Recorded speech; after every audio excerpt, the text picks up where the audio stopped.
ഐതിഹ്യമാല അധ്യായം 12. കല്ലന്താറ്റൽ കുരുക്കൾ. കോലോത്ത് നാട്ടുകാരനായ ഒരു ബ്രാഹ്മണൻ ആയുധവിദ്യ അഭ്യസിക്കണമെന്നുള്ള ആഗ്രഹത്തോടുകൂടി കോഴിക്കോട് വന്നു ചേർന്നു. അവിടെ അക്കാലത്തെ 3-ാം മുറ രാജാവ് വലിയ അഭ്യാസിയായിരുന്നതിനാൽ ഈ ബ്രാഹ്മണൻ അദ്ദേഹത്തെ ചെന്ന് കണ്ട് തൻ്റെ ആഗ്രഹം അറിയിച്ചു. രാജാവ് സസന്തോഷം ബ്രാഹ്മണന്റെ അപേക്ഷയെ സ്വീകരിച്ചു. ഒരു സമൂഹത്തിങ്കിൽ ബ്രാഹ്മണൻ അഭ്യാസം ആരംഭിക്കുകയും ചെയ്തു. ഇങ്ങനെ 1 കൊല്ലം കഴിഞ്ഞപ്പോൾ ഒരു ദിവസം ഗുരുവായ രാജാവ് ശിഷ്യനായ ബ്രാഹ്മണനോട്, ഇപ്പോൾ അങ്ങേ പിടിക്കുവാനായി എത്ര പേർ വന്നാൽ അടുത്തു നിർത്തുമെന്ന് ചോദിച്ചു. അപ്പോൾ ബ്രാഹ്മണൻ, 10,000 പേര് വന്നാലും ഒരു പ്രയാസവും കൂടാതെ ഞാൻ തടുത്തു നിർത്താം, ഇങ്ങനെ ഉത്തരം പറയുകയും ചെയ്തു. അതുകൊണ്ട് മതിയായില്ല, കുറച്ചുകൂടി അഭ്യസിക്കണമെന്ന് പറഞ്ഞ് രാജാവ് വീണ്ടും പഠിപ്പിച്ചുകൊണ്ടേയിരുന്നു. ബ്രാഹ്മണൻ അതിജാഗ്രതയോടുകൂടി പഠിച്ചും കൊണ്ട് താമസിച്ചു. അങ്ങനെ 1 കൊല്ലം കൂടി കഴിഞ്ഞപ്പോൾ വീണ്ടും ഗുരു മേൽപ്രകാരം ചോദിച്ചു. അപ്പോൾ 5,000 പേര് വന്നാൽ പോലും എനിക്കിപ്പോൾ തടുത്തു നിർത്താമെന്ന് ബ്രാഹ്മണൻ പറഞ്ഞു. ഇനിയും മതിയായില്ല എന്ന് പറഞ്ഞ് പിന്നെയും അഭ്യസിപ്പിച്ചു. ഇങ്ങനെ ഓരോ കൊല്ലം കൂടുമ്പോൾ മേൽപ്രകാരം ഗുരു ചോദിക്കുകയും ശിഷ്യൻ 2,000 പേരെ തടുക്കാം, 1,000 പേരെ തടുക്കാം, 500 പേരെ തടുക്കാം എന്നിങ്ങനെ ക്രമേണ കുറച്ച് പറയുകയും ചെയ്തുകൊണ്ടേയിരുന്നു. അങ്ങനെ 12 കൊല്ലം കഴിഞ്ഞപ്പോൾ ഇപ്പോൾ എന്തു തോന്നുമെന്ന് ഗുരു ചോദിച്ചു. ഒരാൾ വന്നാൽ തടുത്തു നിർത്താമെന്ന് തോന്നുന്നുണ്ട് എന്ന് ശിഷ്യൻ ഉത്തരം പറഞ്ഞു. ഇനിയും മതിയായെന്ന് തോന്നുന്നില്ല, കുറച്ചുകൂടെ പഠിക്കണമെന്ന് പറഞ്ഞ് ഗുരു പിന്നെയും പഠിപ്പിക്കുകയും ശിഷ്യൻ പഠിക്കുകയും ചെയ്തുകൊണ്ടേയിരുന്നു. ഈ ഗുരുശിഷ്യന്മാരുടെ മേൽ പറഞ്ഞ ചോദ്യോത്തരങ്ങൾ കൊണ്ട് അല്പജ്ഞാനം അഹമ്മദിയെ ഉണ്ടാക്കുന്നതാണെന്ന് സ്പഷ്ടമാകുന്നു. ആദ്യം ബ്രാഹ്മണൻ നിരോധന മാർഗങ്ങളല്ലാതെ പരാക്രമ വൈശിഷ്ട്യങ്ങൾ മാത്രം ഗ്രഹിക്കുകയും പിന്നീട് അതുകൂടെ ഗ്രഹിച്ചു തുടങ്ങുകയും ചെയ്തുകൊണ്ടാണ് മേൽപ്രകാരം പറഞ്ഞത്. ഇങ്ങനെ കുറച്ചു കാലം കൂടെ കഴിഞ്ഞപ്പോഴേക്ക് ഈ ബ്രാഹ്മണൻ ഒരു ഒന്നാന്തര അഭ്യാസിയായി തീർന്നു. ഇനി പഠിച്ചത് മന്നി എന്ന് അദ്ദേഹത്തിന് തോന്നി തുടങ്ങി. എങ്കിലും ഗുരു സമ്മതിച്ചില്ല. ശിഷ്യവത്സലനായ രാജാവ് പോരാ മെയ്യ് കണക്കാകണമെന്ന് പറഞ്ഞുകൊണ്ട് പിന്നെയും അഭ്യസിപ്പിച്ചു. ഇങ്ങനെ ഇരിക്കുമ്പോൾ ഒരു ദിവസം ഈ ബ്രാഹ്മണൻ രാവിലെ പതിവുള്ള അഭ്യാസവും കഴിഞ്ഞ് തേച്ചു കുളിക്കുവാനായി സർവാംഗം എണ്ണയും തേച്ചുകൊണ്ട് പുറപ്പെട്ടു. ബ്രാഹ്മണൻ അവിടെയുള്ള ഒരു മതിൽക്കെട്ടത്തിനടുത്താണ് എണ്ണ തേച്ചത്. ആ മതിൽക്കെട്ടിൽ നിന്ന് പുറത്തേക്ക് ഇറങ്ങുന്നതിനുള്ള വാതിൽക്കൽ മതിൽക്ക് പുറത്തായിട്ട് 2 വശത്തും ഓരോരുത്തർ ഓരോ കുന്തവും പിടിച്ചുകൊണ്ട് നിൽക്കുന്നതും ബ്രാഹ്മണർ വാതിൽക്കൽ വന്നിറങ്ങുമ്പോൾ 2 പേരും 2 വശത്തു നിന്ന് പെട്ടെന്ന് കുത്തുന്നതിനും കൽപ്പന കൊടുത്ത് 2 പേരെ ഗുരുവായ രാജാവ് നിർത്തിയിട്ടുണ്ടായിരുന്നു. രാജാവ് അവിടെ ഒരു സ്ഥലത്ത് മറിഞ്ഞിരുന്നു. ബ്രാഹ്മണൻ ഈ വിവരമൊന്നും അറിയാതെ പതിവ് പോലെ വാതിൽക്കൽ വന്ന് പുറത്തേക്കിറങ്ങി. പെട്ടെന്ന് 2 വശത്തും നിന്നിരുന്ന കുന്തക്കാർ ഓരോ കുത്തവും വെച്ച് കൊടുത്തു. കുത്തുകൊണ്ടതിന്റെ ശേഷമേ ബ്രാഹ്മണൻ കുന്തക്കാരെ കണ്ടുള്ളൂ. എങ്കിലും ഉടനെ അദ്ദേഹം അവിടെ നിന്ന് ചാടിക്കളഞ്ഞു. ഗുരുവായ രാജാവ് വെളിയിലിറങ്ങിയെന്ന് നോക്കിയപ്പോൾ 2 കുന്തത്തിന്റെയും അറ്റത്ത് എണ്ണ പറ്റിയും ബ്രാഹ്മണന്റെ ദേഹത്തിന്റെ തൊലി പോലും മുറിയാതെയും ഇരിക്കുന്നതായി കണ്ടു. രാജാവ് വളരെ സന്തോഷിച്ച്, ഇതാണ് മെയ് കണക്കാകണമെന്ന് പറയുന്നതിനുള്ള അർത്ഥം, ഇനി അഭ്യാസം മതിയാക്കാമെന്ന് ശിഷ്യനോട് പറഞ്ഞു. എല്ലാം അവിടുത്തെ കൃപ എന്ന് ശിഷ്യനും പറഞ്ഞു. രാജാവ് കോവിലകത്തേക്കും ബ്രാഹ്മണൻ കുളിക്കാൻ പോവുകയും ചെയ്തു. രാജാവ് ഇപ്രകാരം തന്റെ പ്രിയ ശിഷ്യനെ കുന്തം കൊണ്ട് കുത്തിച്ചത് ശിഷ്യന്റെ അഭ്യാസബലത്തെ പരീക്ഷിക്കുന്നതിനായിട്ടും ഇതുകൊണ്ട് തന്റെ ശിഷ്യന് അപകടമൊന്നും പിണയുകയില്ലെന്നുള്ള നിശ്ചയമുണ്ടായിരുന്നിട്ടും അത് പ്രത്യേകം എടുത്ത് പറയണ്ടല്ലോ. കണ്ണിൽ എന്തെങ്കിലും കൊള്ളുന്നതിന് മുമ്പായിട്ട് അത് അത്രയും പെട്ടെന്ന് അടഞ്ഞു പോകുമല്ലോ. അതുപോലെയുള്ള സ്വാധീനത ശരീരത്തിനും ഉണ്ടാകണമെന്നാണ് മെയ്യും കണ്ണാകണം എന്നുള്ളതിന്റെ അർത്ഥം. അത്യന്തം മൂക്കോടുകൂടി കുത്തിയ അതിശക്തികളായ കുന്തങ്ങൾ തന്റെ ദേഹത്തിൽ കൊണ്ടതിന്റെ ശേഷം വിവരമറിഞ്ഞ് തൊലി മുറിയുന്നതിന് മുമ്പായി ചാടിക്കളയണമെങ്കിൽ അദ്ദേഹത്തിന് എത്രമാത്രം മെയ് സ്വാധീനം ഉണ്ടായിരിക്കണം.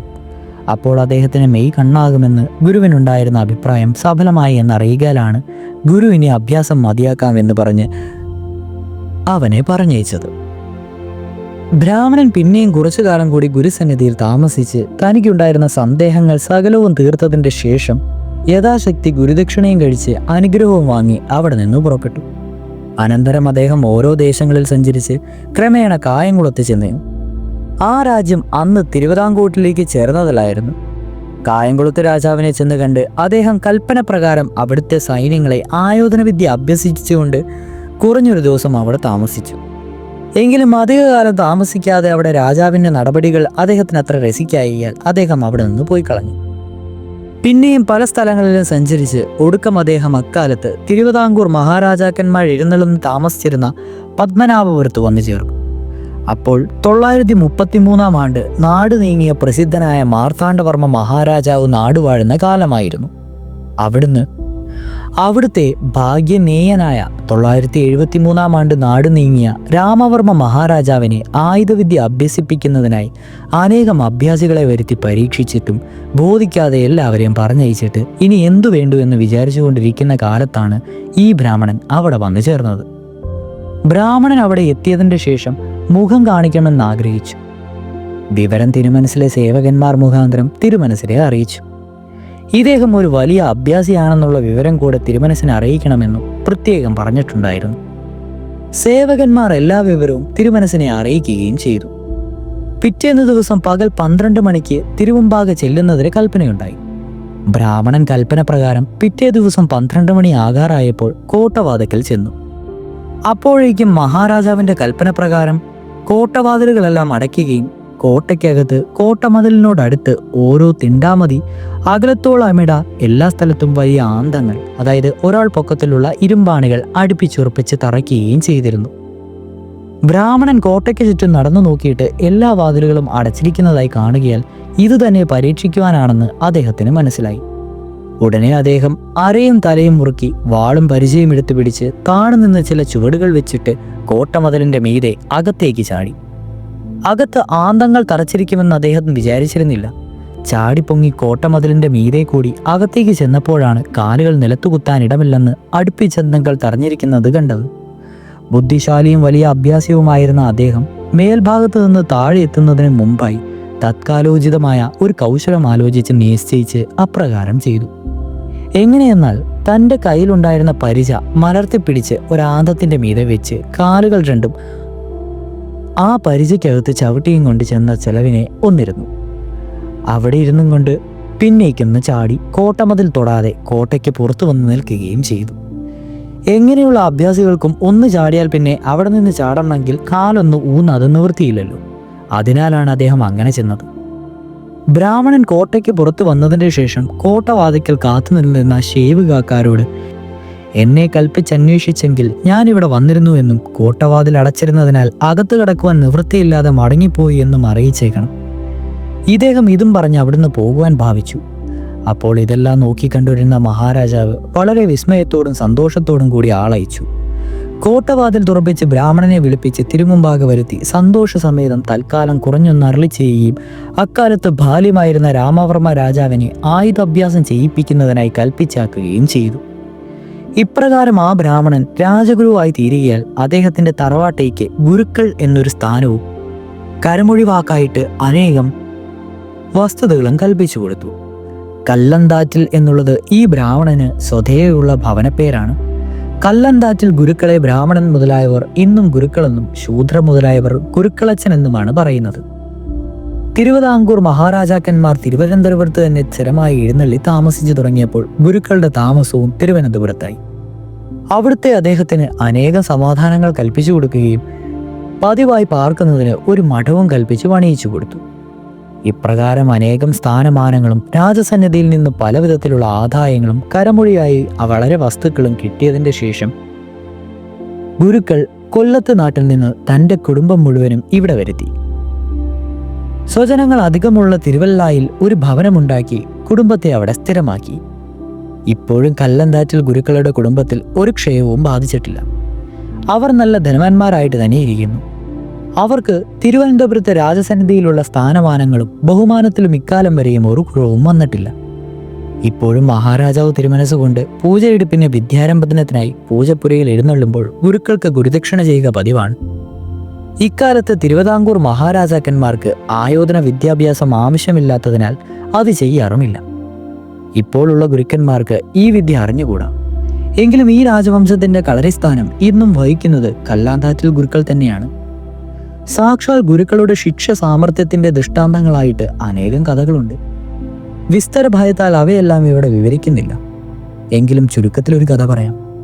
973 ആണ്ട് നാട് നീങ്ങിയ രാമവർമ്മ മഹാരാജാവ് തിരുമനസിലേക്ക് ഏകദേശം വാർദ്ധക്യ കാമയത്തിന്റെ ശേഷം നടത്തിയ 967 ആണ്ടത്തെ മുറജപകാലത്ത് തിരുവനന്തപുരത്ത് കൂടിയിരുന്ന അസംഖ്യം ബ്രാഹ്മണന്മാരുടെ കൂട്ടത്തിൽ അഭ്യാസികളായിട്ടും ചിലരുണ്ടായിരുന്നു. തിരുമനസിനെ കണ്ട് നല്ല അഭ്യാസിയായിരുന്നതിനാൽ അഭ്യാസികളായിട്ടുള്ളവരുടെ പേരിലൊക്കെ അവിടേക്ക് വളരെ പ്രതിപത്തി ഉണ്ടായിരുന്നു. അതിനാൽ അഭ്യാസികളായിട്ടുള്ളവരെ തിരുമുമ്പാകെ വരുത്തി വല്ലതുമൊക്കെ കൽപ്പിച്ച് സമ്മാനിക്കുകയും പതിവായിരുന്നു. സാക്ഷാൽ ഗുരുക്കളുടെ കാലം ഇക്കാലത്തിന് വളരെ മുമ്പ് കഴിഞ്ഞു പോയിരുന്നു എന്നുള്ളത് പറയേണ്ടതില്ലല്ലോ. ഇങ്ങനെയിരിക്കെ കാലത്ത് ഒരു ദിവസം മുണ്ട്യൂര് എന്ന ഭവനപ്പേരുള്ള അഭ്യാസിയായ ഒരു ബ്രാഹ്മണൻ കൗബീനം മാത്രം ധരിച്ച് എണ്ണയും തേച്ചുകൊണ്ട് കുളിക്കുവാനായി പത്മതീർക്കരെ നിൽക്കുമ്പോൾ വൃദ്ധനായ ഒരു വിരുത്തിക്കാരൻ നായർ ഒരു നെയ്ക്കുടവും തലയിൽ വെച്ചുകൊണ്ട് അതിലേക്ക് കടന്നുപോയി. ആ നായരുടെ കക്ഷത്തിൽ ഒരു നല്ല വടിയിരിക്കുന്നത് കണ്ട് ഈ ബ്രാഹ്മണൻ, എടോ, ആ വടി എനിക്ക് തരുമോ എന്ന് ചോദിച്ചു. അപ്പോൾ നായർ, അവിടേക്ക് ചെറുപ്പമാണല്ലോ, വടി വയസ്സായി എനിക്കല്ലേ വേണ്ടതെന്ന് ചോദിച്ചു. നീ വേറെ ഒന്നും ഉണ്ടാക്കിയോ എന്ന് ബ്രാഹ്മണൻ പറഞ്ഞു. അത് അവിടേക്കേക്കാവാമല്ലോ എന്ന് നായർ പറഞ്ഞു. അപ്പോൾ ബ്രാഹ്മണൻ, നീ തന്നില്ലെങ്കിൽ വടി ഞാൻ മേടിക്കുമെന്ന് പറഞ്ഞ് ഉടനെ നായർ, എന്നാൽ അത് അങ്ങനെ ആവട്ടെ എന്ന് പറഞ്ഞു. ബ്രാഹ്മണൻ പിന്നാലെ ചെന്ന് നായരുടെ കക്ഷത്തിലിരുന്ന വടിയുടെ അറ്റത്ത് പിടിച്ചു വലിച്ചു. ഒരു കൈ കൊണ്ട് പിടിച്ചു വലിച്ചിട്ട് 2 കൈ കൊണ്ട് മുറുകെ പിടിച്ച് വളരെ ശക്തിയോടുകൂടി പുറത്തോട്ട് വലിച്ചു. എന്നിട്ടും വടി കിട്ടിയില്ലെന്ന് തന്നെയല്ല, വടി നായരുടെ കക്ഷത്തിലിരുന്ന സ്ഥലത്ത് നിന്ന് കടുകിടിയെങ്കിലും മാറുകയാകട്ടെ, നായരുടെ നടപ്പിന് സ്വല്പമെങ്കിലും താമസം പോലും സംഭവിക്കുകയാകട്ടെ, അതൊന്നും ചെയ്തില്ല. എന്നിട്ടും ബ്രാഹ്മണൻ ഒഴിച്ചു പോകുന്നില്ലത് കണ്ടപ്പോൾ നായർ അവിടെ നിന്നുകൊണ്ട് വലത്തോട്ടൊന്നും വട്ടത്തിൽ ചുറ്റിത്തിരിഞ്ഞിട്ട് നേരെ ഉത്സവമഠത്തിലേക്ക് നടന്നു തുടങ്ങി. അപ്പോൾ ബ്രാഹ്മണന് എന്തുകൊണ്ടോ വടിയിന്മേൽ പിടിച്ചിരുന്ന പിടുത്തം വിട്ടും വെച്ച് പോരുവാൻ പാടില്ലാതെ തന്നെയായി തീർന്നു. അതിനാൽ അദ്ദേഹം മുണ്ടൊടുക്കാതെ എണ്ണയും തേച്ച് വെയിലും കൊണ്ട് വടിയുടെ അറ്റത്ത് പിടിച്ചുകൊണ്ട് നായരുടെ പിന്നാലെ തന്നെ പോയി. നായർ ഉത്സവമഠത്തിൽ ചെന്ന് നെയ്കുടം താഴെ ഇറക്കി വെച്ച് അവിടെ നിന്നു. വടിയുടെ അറ്റത്ത് പിടിച്ചുകൊണ്ട് ബ്രാഹ്മണനും അവിടെ നിലഴി. നായരും നെയ്യരുമെല്ലാം അളന്നരിപ്പിച്ച് പറ്റുചിട്ടി വാങ്ങിച്ച് കഴിഞ്ഞപ്പോഴേക്കും ഈ വർത്തമാനങ്ങളെല്ലാം എങ്ങനെയോ മഹാരാജാവ് തിരുമനസ്സുകൊണ്ടറിഞ്ഞ് ഈ നായരെ വിളിച്ച് തിരുമുമ്പാകെ കൊണ്ടു ചെല്ലുവാൻ കൽപ്പനയായി. ഉടനെ ഒരു ഹരിക്കാരൻ വന്ന് പറയുകയായി, നായർ കൊട്ടാരത്തിലേക്ക് നടന്നു തുടങ്ങി. വടിവിട്ടും വെച്ച് പോകുവാൻ നിവൃത്തില്ലായകയാൽ പിന്നാലെ ബ്രാഹ്മണനും പോയി. തിരുമുമ്പാകെ നിന്നപ്പോൾ, ഹേ മുണ്ട്യൂര്, എന്താ ഇങ്ങനെ എന്ന് കൽപ്പിച്ച് ചോദിച്ചു. അപ്പോൾ ബ്രാഹ്മണൻ വളരെ ലജ്ജിച്ച് എന്നുള്ളത് പറയേണ്ടതില്ലല്ലോ. താനൊരു അഭ്യാസിയായും ചെറുപ്പക്കാരനുമായിട്ട് ഇങ്ങനെ ഒരു അപകടത്തിലാകപ്പെട്ടെന്നും വൃദ്ധനായ ഒരു നായരുടെ പിന്നാലെ മുണ്ടുമുടുക്കാതെ തിരുമുമ്പാകെ ചെല്ലുന്നതും സംഗതിയായല്ലോ എന്ന് വിചാരിച്ച് ലജ്ജനയും വ്യസനവും സഹിക്ക വയ്യാതെയായിട്ട് എംബ്രാൻ കരഞ്ഞു തുടങ്ങി. അപ്പോൾ തിരുമനസ്സുകൊണ്ട് ആ സാധു ബ്രാഹ്മണനെ വിട്ടേക്കുമെന്ന് കൽപ്പിച്ചു. ഉടനെ നായർ അടിയൻ എന്ന് പറഞ്ഞ് അവിടെ നിന്നുകൊണ്ട് ഇടത്തോട്ടൊന്ന് തിരിഞ്ഞ് അപ്പോൾ ബ്രാഹ്മണന്റെ പിടിവിട്ടു.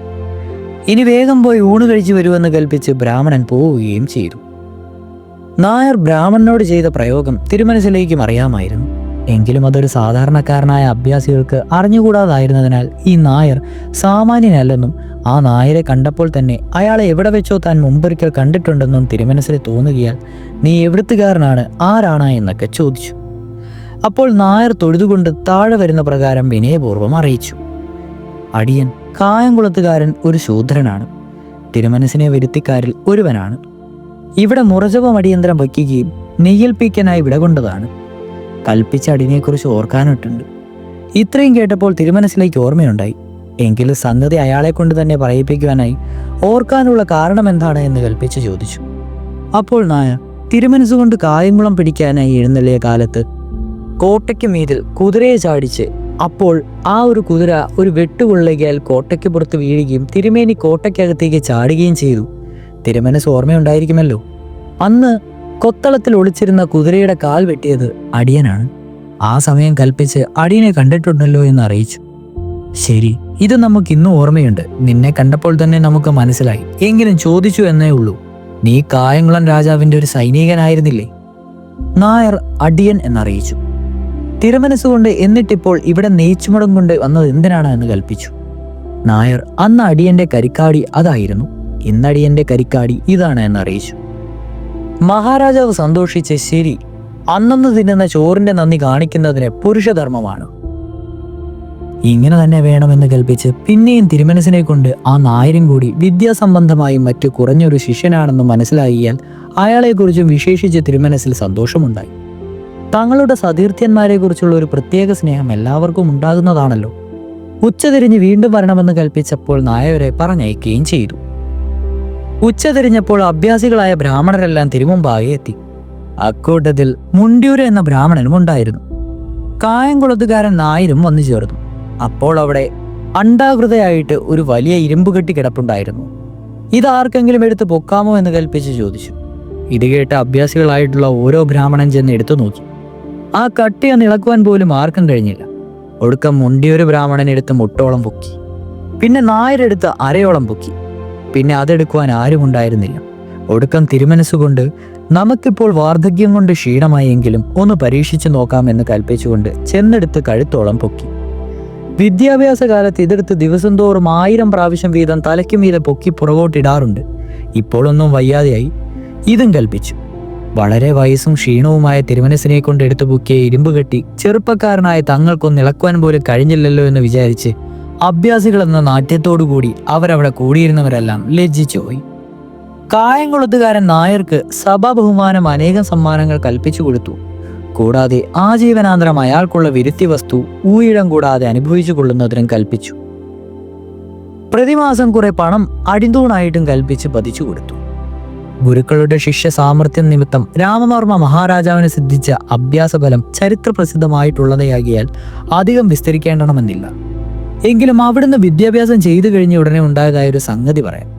തിരുമനസ്സുകൊണ്ട് ഗുരുക്കളുടെ അടുക്കൽ വിദ്യാഭ്യാസം തുടങ്ങി കുറച്ചു കഴിഞ്ഞപ്പോൾ അവിടുത്തെ മാതുലനായ മാർത്താണ്ഡവർമ്മ മഹാരാജാവ് കോഴിക്കോട് രാജാവ് ഗുരുക്കളുടെ അഭ്യാസകാലത്ത് ചോദിച്ചതുപോലെ ചോദിക്കുകയും ഗുരുക്കൾ അന്ന് പറഞ്ഞതുപോലെ 10,000 പേരെ തടുക്കാമെന്നും 5,000 പേരെ തടുക്കാമെന്നൊക്കെ തിരുമനസ്സുകൊണ്ട് ഉത്തരം അറിയിക്കുകയും ചെയ്തു.